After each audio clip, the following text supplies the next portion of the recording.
This is Tokens. I'm Lacey Camp. Big idea episode today. Big ideas. Fascinating ideas. There are those who, when speaking of ethics or right and wrong, speak as if the right thing to do is but an arbitrary command of God. On the other hand, there are others with whom I find myself in general agreement, who speak of ethics or right and wrong as that which coincides with what is actually required for human flourishing. In other words, something is right because it ultimately contributes to or constitutes in real ways the bettering of ourselves, our communities, our planet, or wrong because it ultimately fails to do so. If that is true, then everything is, well, ethical or not. But this stands at odds with many sacred cows of contemporary society. Many think, for example, that public education can and should be so-called value-free. Or then there are the fields of management and business in which ultimate ends related to human flourishing have been thought irrelevant. It's the bottom line is all that matters. Mars is a $40 billion food and beverage company headquartered just outside of Washington, D.C. I was working in the headquarters at that time. That's Jakub, Chief Advocacy Officer for Economics of Mutuality, recounting an experience he had during his tenure at the Mars Corporation, one of the largest food and beverage companies in the world. While working there, he was asked a question which in many ways changed his life. And one of the leaders of the branches of family, he asked his CEO a very unusual question, which is, what should the right level of profit be for the corporation? The surprising nature of the question was this. Here's a major economic player at one of the largest companies in the world talking about profit levels. And yet the word he chose in talking about profit was not best or most, as one would expect. It was instead right. In much contemporary economic thought, this suggestion that a limitless maximization of profit might not be in a company's best interest is practical heresy. And yet the more he studied this proposition, the more Jay realized the value in that question. There's a natural order to everything, including a natural order for the economy. And so the natural order of the economy, as I understand it, is that financial capital is important, but it's at the bottom of the hierarchy, okay? That financial capital is there to support the economy, which through business supports the planet and ultimately its people at the top. So why is it that we would forge ahead with a very almost primitive form of capitalism that was meant to address a form of scarcity that doesn't exist? These days, Jay works with Economics of Mutuality based in Geneva, Switzerland. They seek to address this very question. How might business benefit from refiguring its primary work or primary concerns, such as the importance of right relationship with people, society, and even the earth itself? In other words, how might business endeavors rightly orient its resources toward a more holistic sense of so-called capital?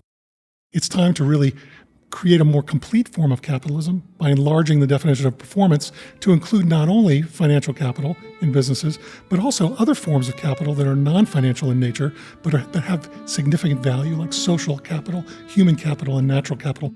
Today, a fascinating conversation taped in front of a live audience in conjunction with the Business as Mission Conference at Lipscomb University, coming right up.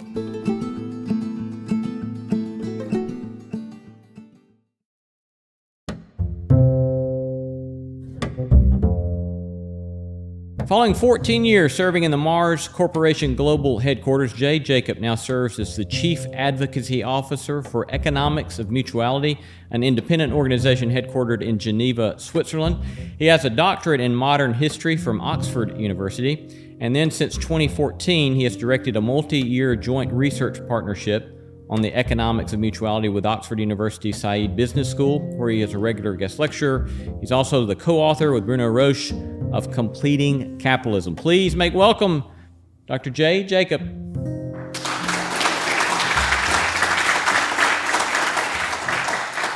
So Jay, your organization, the Economics of Mutuality, what is the economics of mutuality?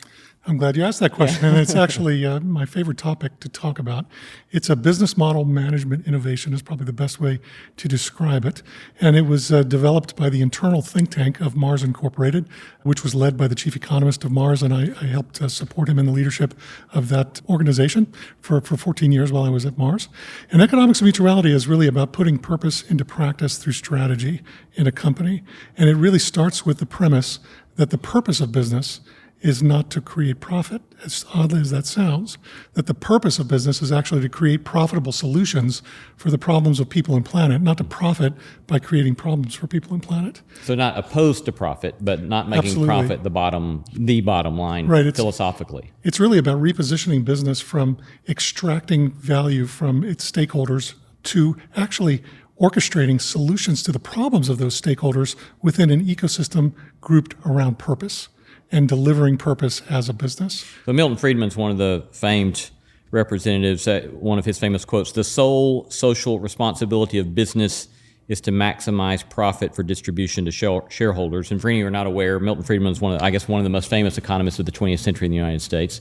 And says this is the sole purpose of business. So you guys are kind of consciously pushing back against that definition of business? We are, certainly. And you have to remember contextually that Milton Friedman introduced financial capitalism, which is now the dominant model operating in all businesses virtually around the world. It's the model that's taught in all business schools as almost the only model that's taught. But it was actually created about 50 years ago in 1970. And that's when the context of the world was very different than it is today. There was a scarcity at that time in the global economy of money, but there was a surplus of natural resources and there was a surplus of labor. Okay, so it's not surprising that an economist, and economics is really about the management of scarcity, so you would have an economist come in with a model to address that scarcity, that form of scarcity. Well, financial capitalism has been so successful in addressing that form of scarcity that now we have this massive dysfunctional, 50 years later, dysfunctional amount of money in the global economy, and we have the inverse of the forms of scarcity. So today, the real forms of scarcity are natural resources and their talent matching the jobs that are being created in the new knowledge economy with a different set of rules of the game. So why is it that we would forge ahead with a very almost primitive form of capitalism that was meant to address a form of scarcity that doesn't exist? It's time to really create a more complete form of capitalism by enlarging the definition of performance to include not only financial capital in businesses, but also other forms of capital that are non-financial in nature, but that have significant value, like social capital, human capital, and natural capital. And those forms of capital are actually the building blocks of the economics of mutuality. So you all got started you were at Mars Corporation how many years? About 13 and a half years, almost 14 years. And so this way of thinking or this project began while you were there, and as I recollect, it began out of the CEO of Mars coming to you all with a particular question? Actually, it was one of the Mars Incorporated family owners. Mars is a $40 billion food and beverage company headquartered just outside of Washington, D.C. I was working in the headquarters at that time. So it's owned by three branches of one family, the Mars family. And one of the leaders of the branches of one of the branches of the family, he asked his CEO a very unusual question, which is, what should the right level of profit be for the corporation? Now, a shareholder in the world dominated by financial capitalism, a la Milton Friedman, only ask that question typically if they already know the answer, which is as much profit as you could squeeze out of all your stakeholders. But in actual fact, this particular Mars family member was asking a different type of question. His belief was that maybe we were taking too much profit and that maybe there was an optimum level of profit above which you would actually disadvantage the company by creating the squeezing effect among your value chain partners. And you're only strong as the weakest link in your value chain. So if you had this phenomena of one value chain partner squeezing another for as much profit as they could squeeze from everyone else, this would create kind of a disequilibrium in the value chain, and this would disadvantage the company. And his feeling was that maybe there's an optimum level of profit, and if we take too much, we'll really be hurting ourselves. So do you receive that question as an ethical question, or is that sort of a business strategy question, or both of the above? When we first got that question, we thought, okay, we're an internal think tank of a major multinational corporation, so let's go do our research. So we went and did a kind of a literature review around the world to try to see what everyone else has done to address the question of the right level of profit. We found absolutely nothing that addressed it in the management literature in any comprehensive way or any really meaningful way. So we started to think, is this a new question that mankind has never wrestled with before? But then we started to think kind of in historical terms, and actually we found something that King Solomon said King Solomon the Wise, which is, I think in like 950 BC. It was just extraordinary what he said, which is, a man may give freely and still his wealth may be increased. Another may keep back more than is right and still come to be in need. So this is in the book of Proverbs. And this was, thousands of years ago, really King Solomon addressing this question of what the right level of profit should be. So we started thinking this is not a new question. This is actually a very old question that mankind kind of put aside for the 50 years of Milton Friedman. And now it's time to really revisit that question. So you all, one of your descriptions of economics and mutuality is it seeks to meet the needs of the world. It restores broken relationships between companies, wider society, and the environment. And so I'm struck by the way in which you all use the language of brokenness and bondage. And so kind of two-part question here. What's the nature of the brokenness y'all are pointing to? And can you give us some specific examples of when you think about that brokenness you all are trying to address? What does that really look like specifically from your perspective? Well, with the chief economist of Mars, we co-authored a book, the first book on the economics of mutuality, back in 2017, and we struggled with the title. And ultimately, we came up with a two-part title. The first part is Completing Capitalism. So this is to demonstrate that this is not an attack on capitalism. It's a recognition that capitalism 1.0, that only values one form of capital, money, above anything else, is rudimentary, and it actually needs to be evolved to meet the criteria of today. The second part of the book is the second part of the title, rather, was Heal Business to Heal the World. And there's a real reason behind that. And every time I talk to a group and I start to talk about the actual business results, that actually you can wind up achieving a much more profitable business by reorienting yourself to solving problems of your stakeholders and doing good for people and planet than you could if you were just chasing the money. I really think back to the warning that I received spiritually, actually, because and when I speak, I'm a man of faith personally. I work in an organization that's secular, and so we have to have kind of a secular vernacular around what it is we're doing. But for me, this isn't just a clever way to make more money in the current context. This is really about healing the broken relationships that business has with people. That's certainly broken, and the broken relationships that business has with the planet. And I find that this is really all about healing those relationships.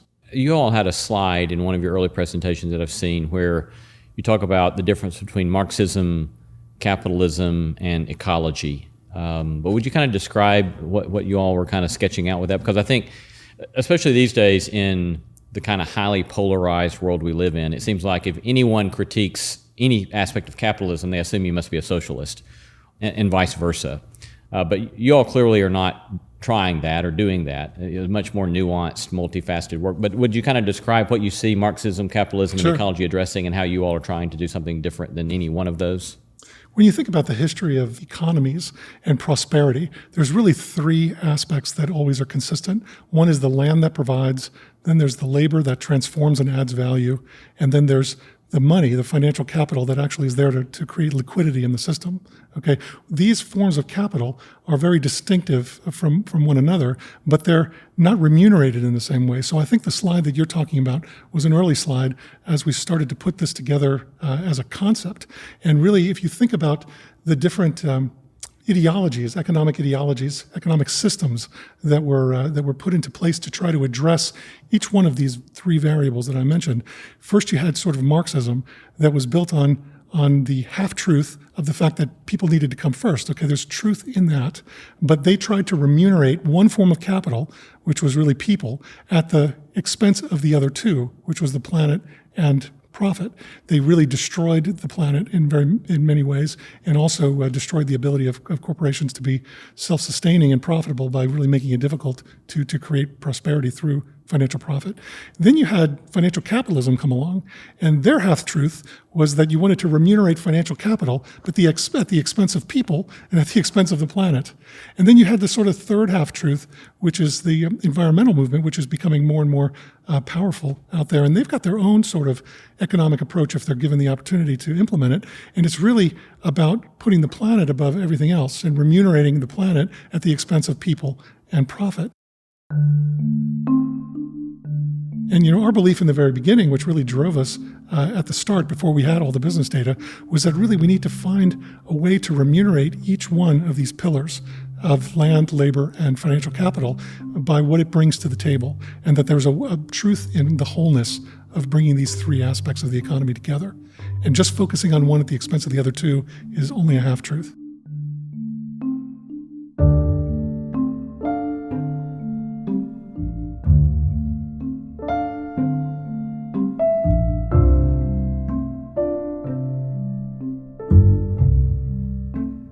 Related to all that, then, you all often use the word purpose. So when you speak of purpose in business, what does that mean and entail? Yeah, that's a really big question, and it's one that CEOs of corporations and shareholders and others are really wrestling with right now. And I kind of look at purpose in a corporation as something that's become almost a Ponzi scheme of purpose, where it becomes all about the reputation of the corporation and creating something that's really aspiring and really unattainable for that corporation, because the corporation that creates these kinds of really exciting types of purpose statements often don't connect it to strategy in their organization. So it's compelling marketing, but not necessarily something that's driving. That doesn't happen everywhere, but it happens in a lot of places. And one of the signs of that is when purpose is just put into the hands solely of corporate affairs and communications. Now, corporate affairs and communications has a really important role, don't get me wrong, in this, but if purpose is disconnected from strategy, then it's going to be very difficult to deliver purpose, because there's no connection to the incentive system in the corporation that drives management behavior to actually deliver what you say your purpose is. Really, if you follow the Milton-Friedman model, which again almost all companies do, all those incentives are geared towards delivering maximized financial returns to investors. So I love this quote by C.S. Lewis, who many of you have probably read, where he actually talked about purpose as being like a light. And that he said that if when you turn on a light in a dark room, you don't do that and then stare at the light. You actually look at what the light illuminates, okay? And I think this is really insightful of C.S. Lewis, because when you look at purpose as something that's just meant to be aspirational and disconnected from your ability to deliver it through strategy, what you're doing is you're asking everybody to look at the light, to stare at the light itself, and not at actually all the brokenness and the opportunities, actually, the growth opportunities that come with problems that are in your ecosystem of stakeholders. And so really connecting purpose in a very deliberate and meaningful way with strategy, making it much more holistic in terms of bringing in the finance aspect of a corporation, bringing in the HR part of the organization as well, and looking for ways to practically implement it. That's the way that you're actually going to succeed in orchestrating solutions to the problems of your stakeholder, which will actually supercharge your returns, your performance. I'm reminded in this conversation, Peter Drucker, the management guru, had this one essay in which he really took to task higher education, the discipline of management in higher education, because he said that they weren't asking the question why, and they weren't asking the question of what's the purpose of all this. And they were just teaching people to manage stuff more efficiently without asking toward what end.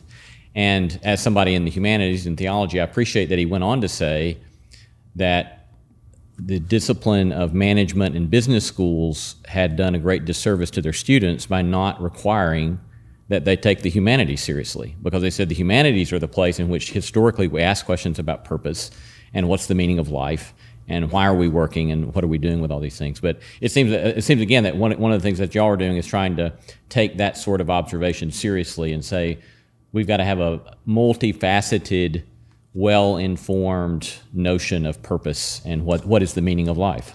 Absolutely, and we're even taking it more seriously than ever as we try to bring the purpose of business, okay, and I mentioned at the beginning the purpose of business is to create profitable solutions to the problems of people and planet, and then to create a purpose statement that we call a meaningful challenge that's actually actionable, that's looking at how do we solve through our business activity the problems of someone else, rather than just describing what it is we do, which a lot of purpose statements do, or just creating this value statement that is not really actionable. So that's the starting point for us there. Now, as somebody from the field of theology, it seems to me, as I read through some of your work, it seems rather obvious that you are working with constructs that are indebted to theological traditions. You're using, as you said, kind of secular language, but as I would read it, it's like, well, there's another theological concept at play in this, and there's another kind of concept from moral philosophy. And I've got students here today who are thinking a lot about Aristotelian moral philosophy that asks questions about what's the meaning of life and what is the nature of human flourishing. So is it fair to say that you all are kind of doing engagement with business that's really taking seriously theology and moral philosophy around human flourishing?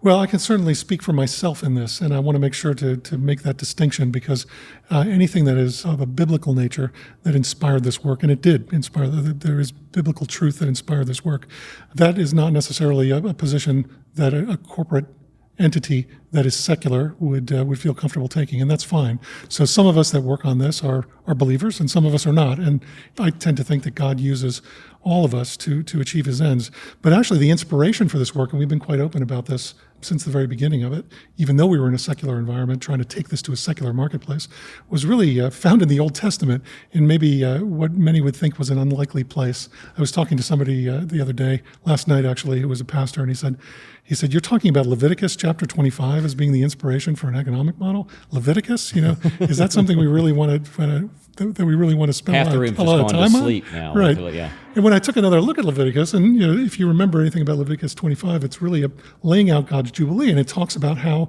God remunerates people, planet, and profit, really with rest. He remunerates people with 1 day of a Sabbath out of every 7, remunerates the land with 1 year of rest out of every 7, and remunerates capital, financial capital, every 49 years, 7 times 7 years for 1 year, which gives us that 50-year Jubilee cycle. So that was really the inspiration that came from this work. But the more that I work on this, I find that I often am speaking in biblical terms, but I'm not sourcing it necessarily in that way, because I believe it's truth, and I believe when the truth comes out, that it never comes back empty. And so when you're repositioning companies through a business model management innovation away from simply extracting value from its stakeholders and trying to keep for themselves, with that kind of lie, I think, that's out there, which is if you want to have for yourself, you need to take from others and keep it, right? That ultimately is where financial capitalism has put us in many ways after 50 years, 1 Jubilee cycle, interestingly, of financial capitalism. But really, it's about focusing on the means, economics and mutuality, how you treat the others.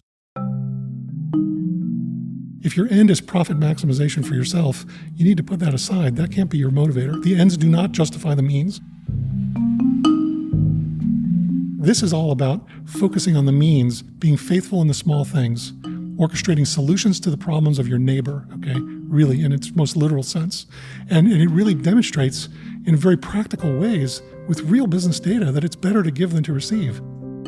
Because when you actually orchestrate solutions to the problems of your stakeholders around a purpose that's actionable, what you're doing is you're creating a much more healthy ecosystem of stakeholders, and that create a much greater holistic performance, including financial performance, even in the short term. So everyone actually gets a double blessing in this if you focus on the means and not on the ends.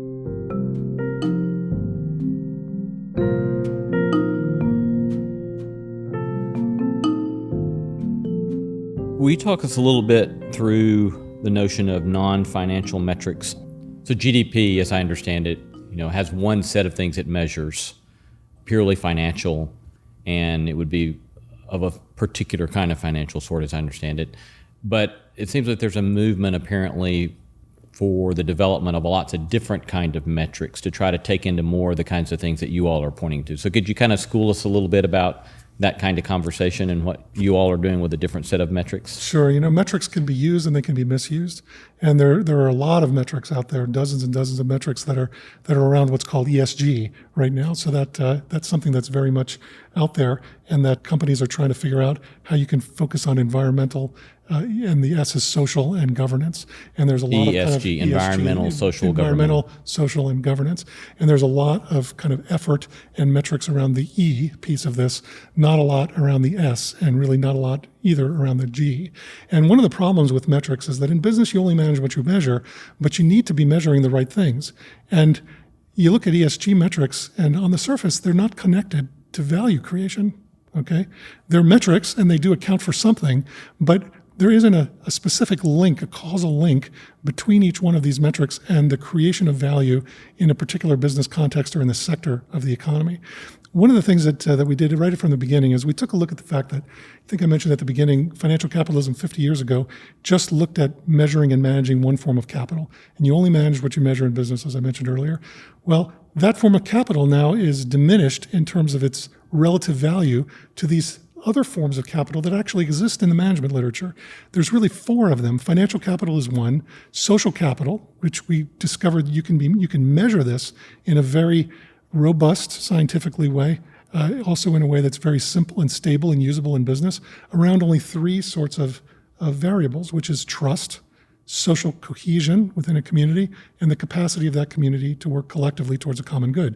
That's essentially the thumbnail way in which we measure social capital as a metric.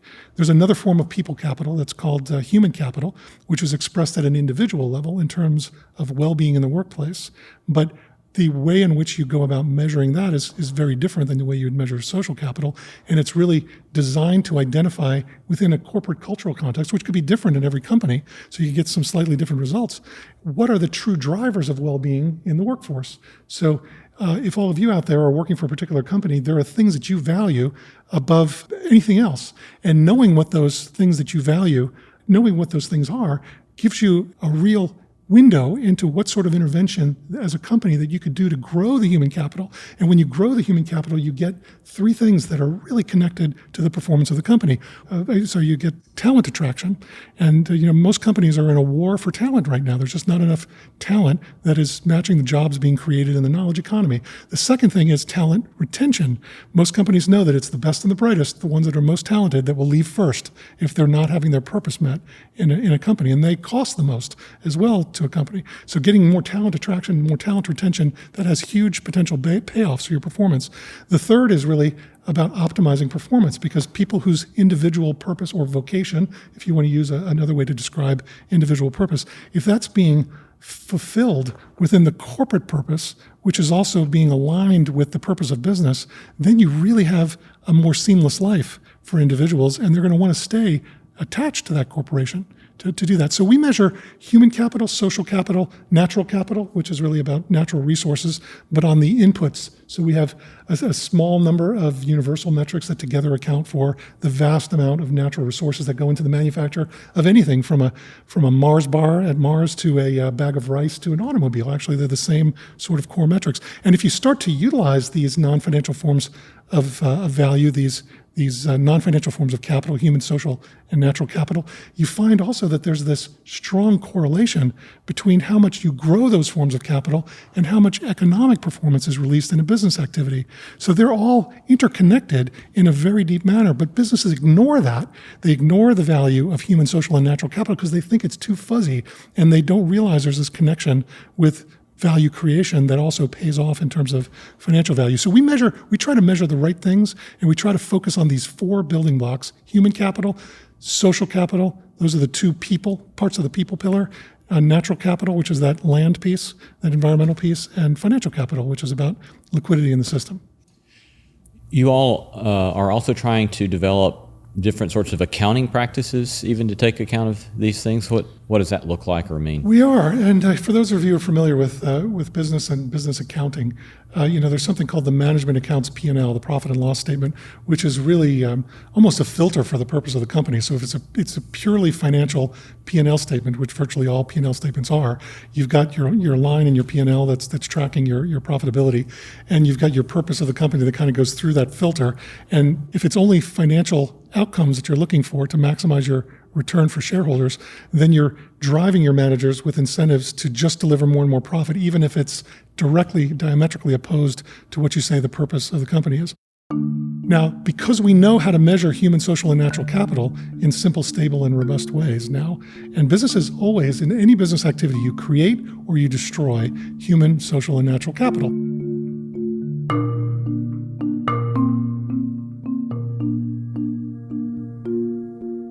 Let's say you've got a coffee business, and it's vertically integrated, meaning that you actually have a plantation as well that you own where you grow coffee. Well, this coffee plantation has to be close to a water source. So the company will extract water periodically from the river. It'll wash the drying coffee beans that are on the shore to wash out all of that acidity that's in those beans.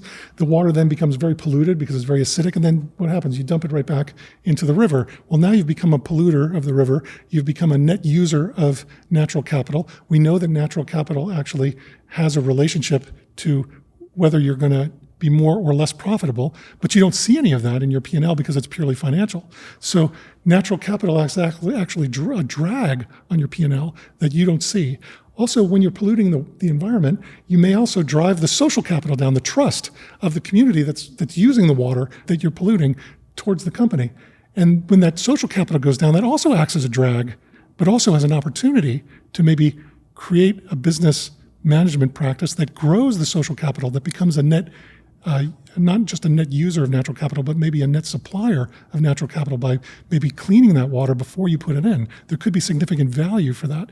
And then human capital is the same. If people are having poor, lesser well-being as a result of what's happening with this business activity, this is also going to drag your financial P&L. So what we're doing is we're creating through a hypothetical cost of replacement formula. It's very, very simple, actually. We're adding what we call a mutual profit line to the P&L that accounts for how much that business activity is creating or destroying human, social, or natural capital. So in some business activities, you might have the financial profit line up here, and then below it, you've got mutual profit. And the distance between those two lines become a conversational topic for managers as they start to see this greater transparency. And these kinds of conversations that managers start to have about a more transparent P&L starts to change their behavior, and they start to deliver more investments and other types of management decisions to make sure that those lines are not too far apart.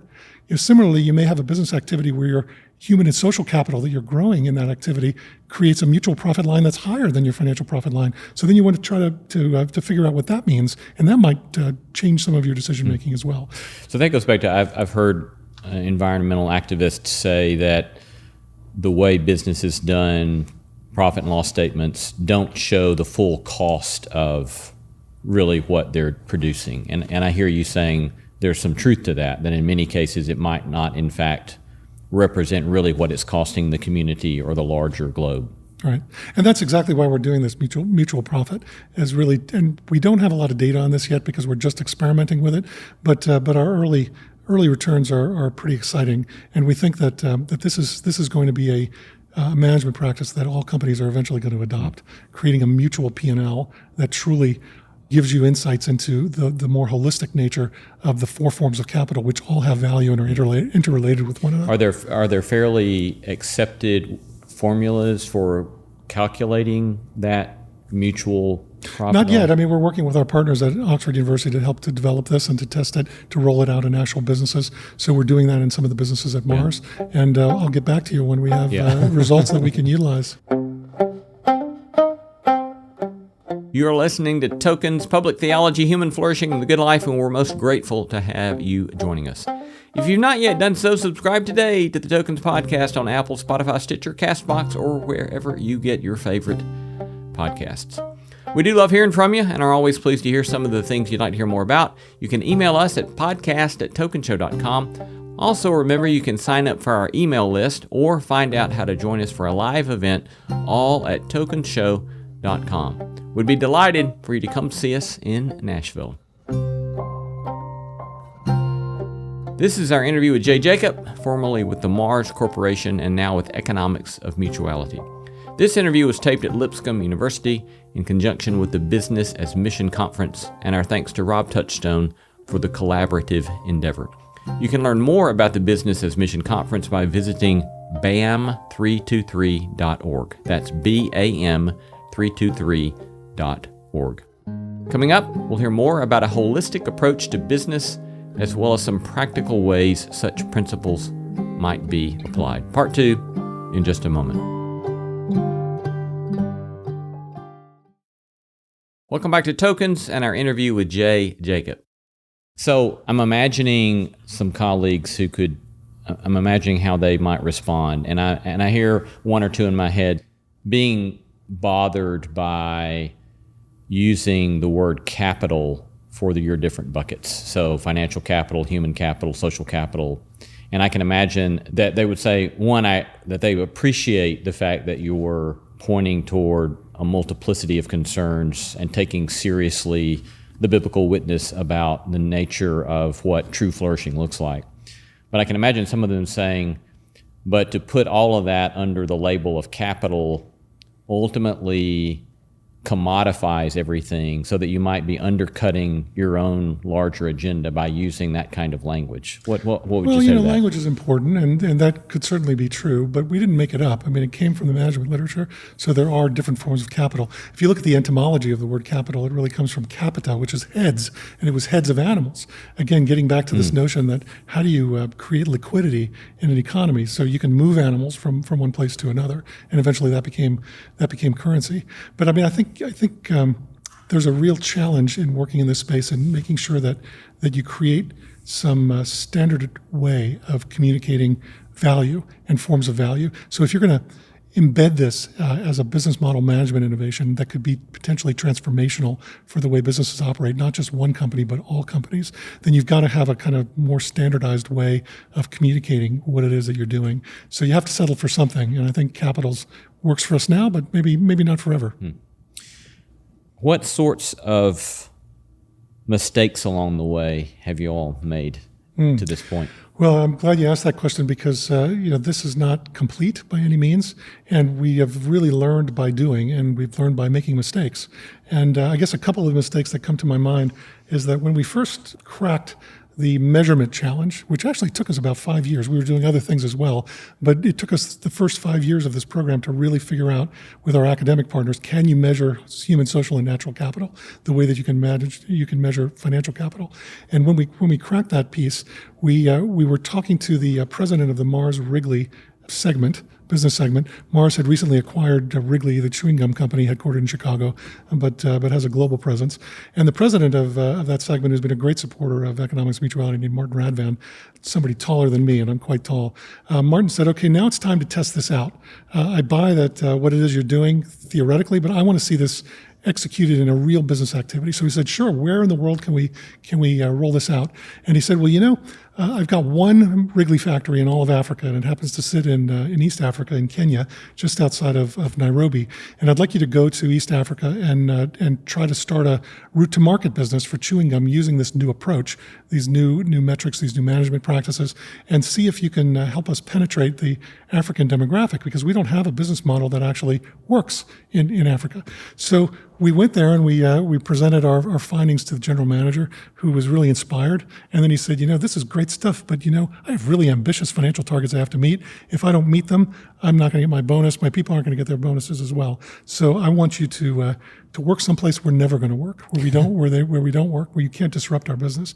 And so we said, well, where can we do that? And they said, well, how about working in these huge slums that are the largest slums in all of Africa? They hold about 2.5 million absolutely impoverished people, no visible natural capital, no visible financial capital, no visible human capital, a little bit of social capital, but not much else, right outside of Nairobi, Kenya, adjacent to where the Wrigley factory was.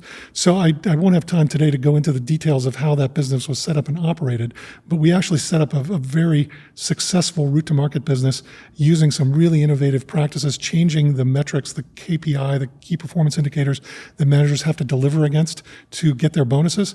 But in the course of this work, in monitoring this program and helping the Wrigley business in East Africa start to take ownership of what was going on, we gradually stepped back and tracked the retained earnings and the sales, which are kind of the traditional KPIs for any business.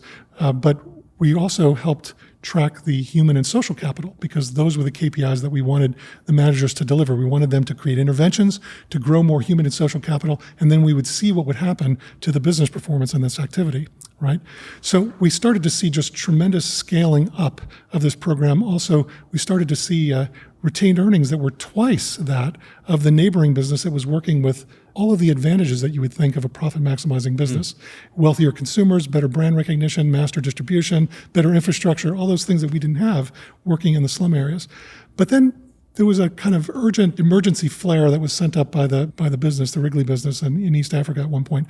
And they said, we're seeing human and social capital drop. We're seeing our financials go down as well. Something is wrong. We think maybe it's corruption in the value chain somewhere inside this business. And we said, okay, well, let's go in and let's do a diagnostic of what's going on. And what we discovered was that a new manager had come in on the business side of things and had decided to adopt an old technique that's more part of the traditional ways of doing business, was to put sales targets on the micro distributors. Now, the micro distributors of this chewing gum we scaled this program by just recruiting more and more micro distributors, but we didn't tell them how much Wrigley product to put in their basket.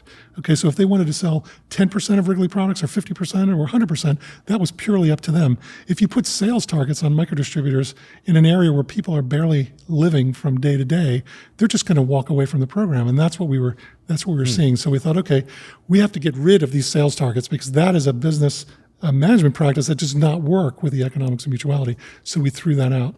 We then, about a year later, we had another downward spike after things had returned to normal and to the upward trajectory. And this time we didn't go and waste a lot of time trying to figure out if there was corruption in the system. We actually went right to the managers and said, okay, did you introduce anything that was new here that maybe that is more traditional? And sure enough, there was another management practice that was put forth that also was causing the disruption in the activity.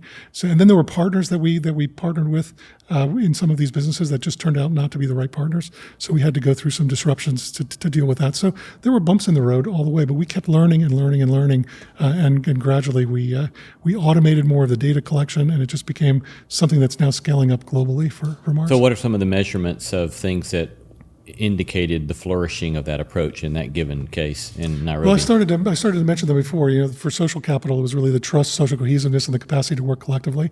We also found that not working with master distributors there, working with local micro distributors that were recruited from the people that actually lived in these communities, that were trusted, that had the social capital of the little retailers in the places, that was actually something that we really wanted to leverage. And we found that as we grew that social capital, we drew that trust among the value chain partners, that we really saw the performance take off. And human capital was the other really big capital that we focused on, was really trying to identify, what are the drivers of well-being of each of the stakeholders within that value chain of this route to market for delivering chewing gum from a Wrigley factory to the kiosks that would then sell it. Once we learned what those were, we were able to create interventions to help grow the things that were important to those people, increase their individual sense of well-being, make them feel more connected, make their lives feel more seamless from what they believed with what they actually did. And actually, we even, again, this is a secular business that I'm talking about, and yet one of the key partners, one of the key stakeholders that we recruited was a megachurch that was called Mavuno, that was right outside of these slum areas. And they came to us one day when I shared with the pastor, who happened to be a friend, what we were doing in these slum areas. And he said, we have thousands of parishioners that live in these slum areas, and many of them are unemployed, and they're young, entrepreneurial, energetic Kenyans, men and women. And how about if we partnered with Wrigley there on the ground in this, and that we became a pipeline for talent so that you could scale up your program faster. And in exchange, we would commit to have our people mentor those young men and women to keep them on the straight and narrow path. And so there you had a secular company agreeing to partner with a church in that place, and it worked. And it worked for many years, and they may still be a partner. I'm not sure anymore, but that was remarkable, I thought. Yeah. I'm mindful of a metaphor that gets used a lot of times in theology, in which a lot of times the way people will talk about faith-informed ethics is they'll describe it in a way in which it sounds like it's kind of cutting against the grain of the universe. If you're going to be truly Christian, truly Jewish, truly Muslim, that you're having to push against really what is going to seems to be pragmatic and helpful. But you're describing something, and then there are others who say, no, actually, what we're doing at our best is describing practices that go with the grain of the universe.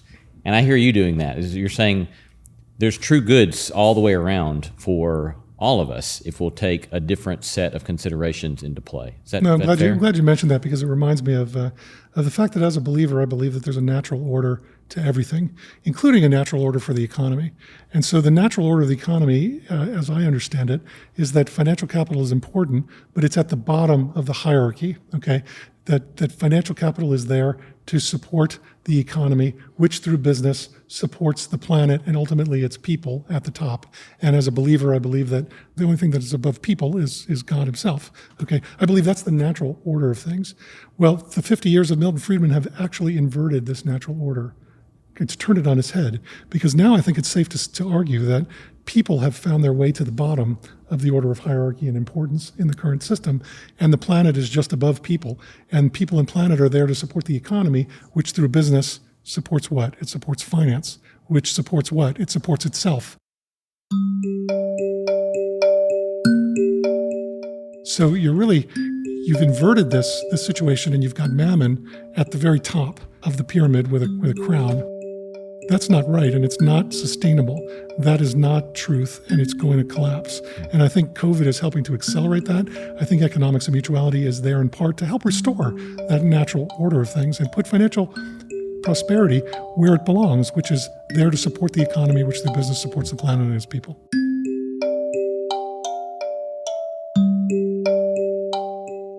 We got a number of great questions here from those here in the audience, so let's try to work through. I hope I don't disappoint. Yeah, work through a number of these fairly quickly. How long does the economics of mutuality model take to have significant effects?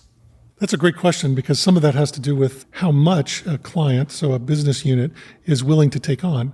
Because if you're a HR part of an organization, maybe you decide that the Gallup Q12 survey of engagement that the Gallup organization does once a year for your company to give you an engagement score based on 12 questions, maybe that's not enough to give you any insights into what are the true drivers of well-being in the workplace. Okay, so maybe they would want to adopt just a human capital aspect of what it is we're doing.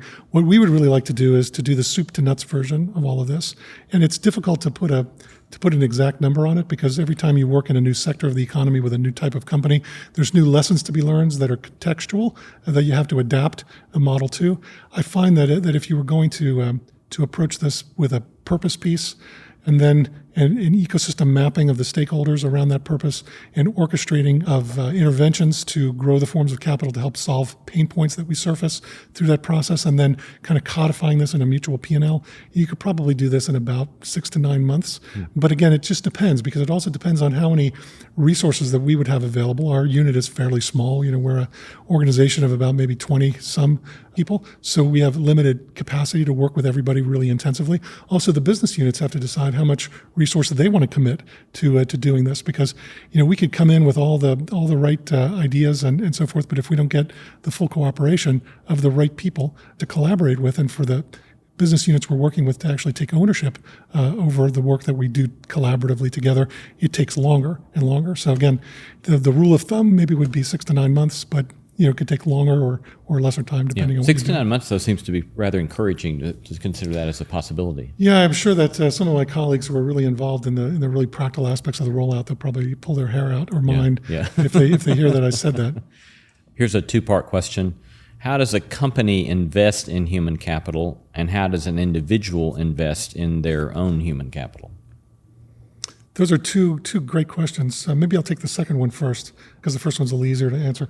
But on individual human capital, I think this gets to this vocation piece.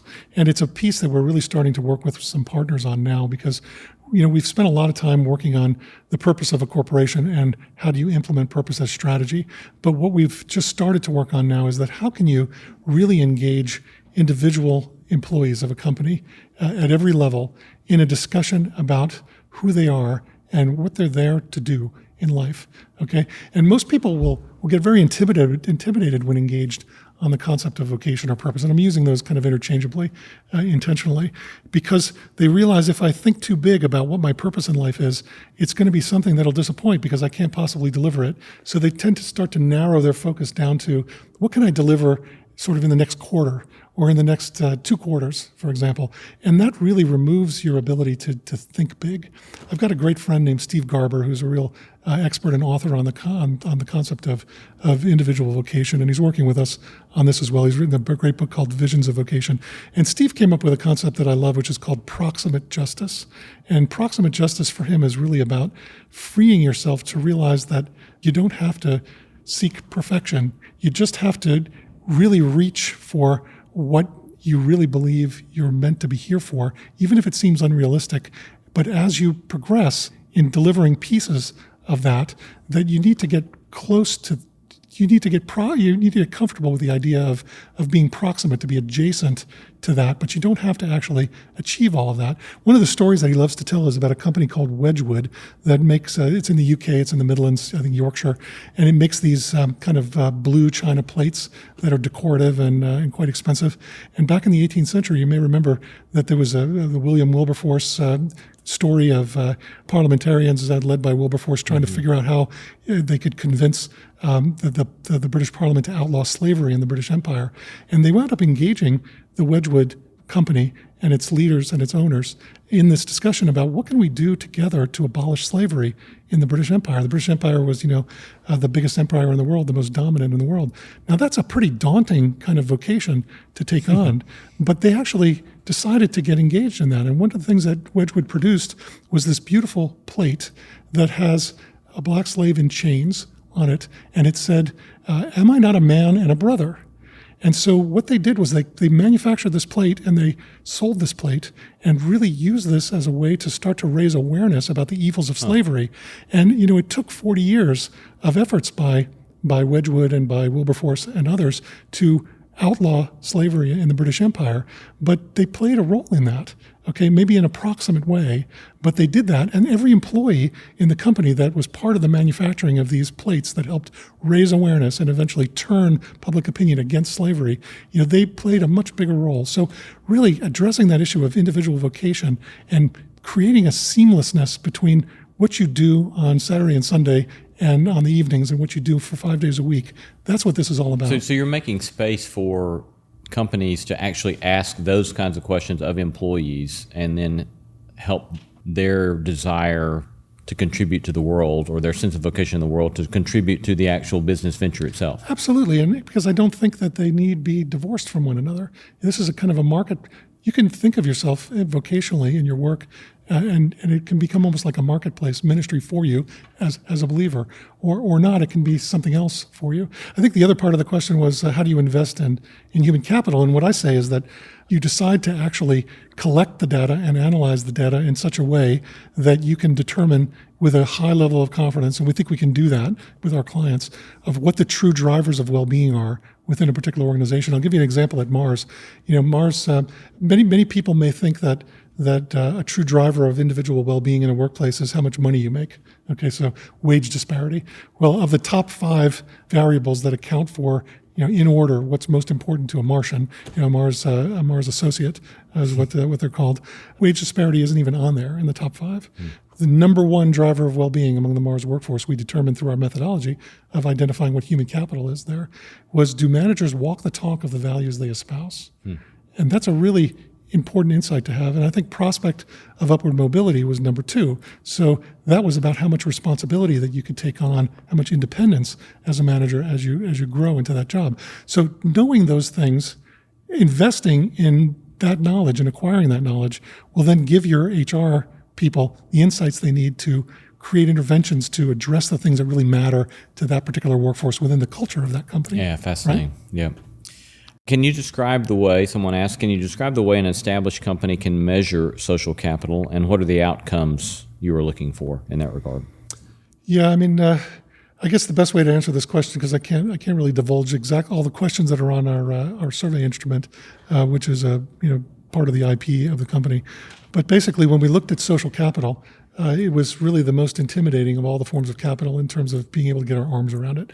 And I say that because we discovered that social capital had been around for a very long time as a concept. And as we dug into it, we found that there were between 60 and 80 variables that together accounted for or described what a social capital space could look like. Well, this is a nightmarish number of variables that create an impossible amount of complexity for a company, because let's say you were able to look at only 8 to 12 of those variables to measure social capital in one part of the world or one market situation, and then there were another 8 to 12 variables that were different from those 8 to 12 if you were going to measure social capital somewhere else. Business would just say, forget it, we can't work with that. Well, we discovered something that was a universal truth about social capital, which again, as a believer, it doesn't surprise me, but it may surprise others.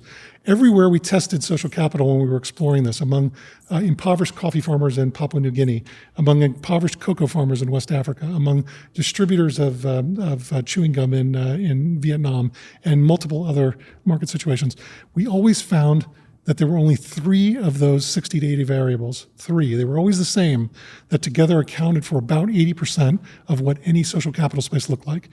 The ones I've been mentioning: trust, social cohesiveness, the capacity to work collectively. These 3 things made it very easy to measure social capital. And we created a survey instrument. Actually, we built the survey instrument on the back of something that the World Bank created to try to measure social capital back in 1999 and then never used. And we took this and we brought in anthropologists and sociologists to help us calibrate that survey instrument. So we tested it pretty extensively. Gradually, it became easier and easier to deploy. And there's basically a series of questions that give you a really good insight into what level of social capital you have in a community. Fascinating. Last question here. On August 19, 2019, 181 of 188 CEOs on the Business Roundtable voted to change their charter from stockholder primacy to stakeholder primacy. So, do you believe business is changing? Do you see U.S. firms being slower to change than European and Asian firms? Stakeholder capitalism is definitely something that is helping to change the outlook of corporate leaders. They're very well aligned, many of them now, around this concept of stakeholder capitalism and delivering more purpose and not just profit. But they're aligned around the why you need to do that. What they're not aligned around at all is how you do it. Okay, so we've been focusing almost exclusively since we started. We started with the why question, but really we've got more than a decade worth of experience in deploying the model itself in real businesses and developing real data upon which we can demonstrate that this is a true superior form of value creation. And that is the how question. And, the Business Roundtable, we'd love to do some work with them. Jamie Dimon from JP Morgan was the chairman of it. Larry Fink, who I don't know this is the guy who runs BlackRock, which has about 11 trillion with a T of dollars under management. So it's a huge investment firm, the largest in the world. Both Larry Fink and JP Morgan's CEO, Jamie Dimon, they were leaders in 2019, in August 2019, and coming out with very public statements, got a huge amount of press attention, that really stakeholder capitalism and purpose is what needs to have primacy. But what has happened since then? I think some of their shareholders are even asking that question, and they're not getting answers yet. So I think we really need to accelerate the how, and maybe what we're doing isn't the only way, and certainly we're on a journey, so we need the right partners, and we're learning every time we go, but we've got a lot of insights on the how. It's time to get on with it, because people are tired of hearing about why we need to do it. They agree it needs to be done. Thank you. This is remarkable and fascinating. It's a delight to get to have a conversation with somebody that feels like they're on the cutting edge of the change of a discipline, and so we're grateful for your work. We've been talking to Jay Jakub, currently the Chief Advocacy Officer for the Economics of Mutuality, independent organization headquartered in Geneva, Switzerland. Thank you so much, Jay Jakub.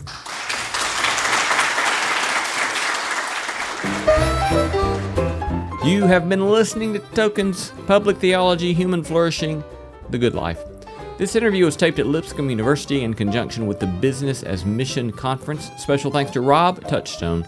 You can learn more about the Business as Mission Conference by visiting BAM323.org. That's BAM323.org. If you'd like to hear more about alternative ways of doing business that take into account the personal and the ethical, then check out our recent episode with Ben Cohen, who happens to be the Ben in Ben and Jerry's Ice Cream. And if you'd like to hear more about the holistic concerns raised by Dr. Jakub, especially as it relates to care for our planet, then check out the episodes with Chris Doran, Catherine Hayhoe, and Peter Harris. Our thanks to all the stellar team that make this podcast possible. Executive producer and manager Christy Bragg of Bragg Management, co-producer Jacob Lewis of Great Feeling Studios, along with Ashley Bain, Tom Anderson, Brad Perry, Carrie Harmon, music beds by Zach and Maggie White, and Blue Dot Sessions. Thanks for listening, and peace be unto thee. Tokens Podcast is a production of Tokens Media, LLC, and Great Feeling Studios.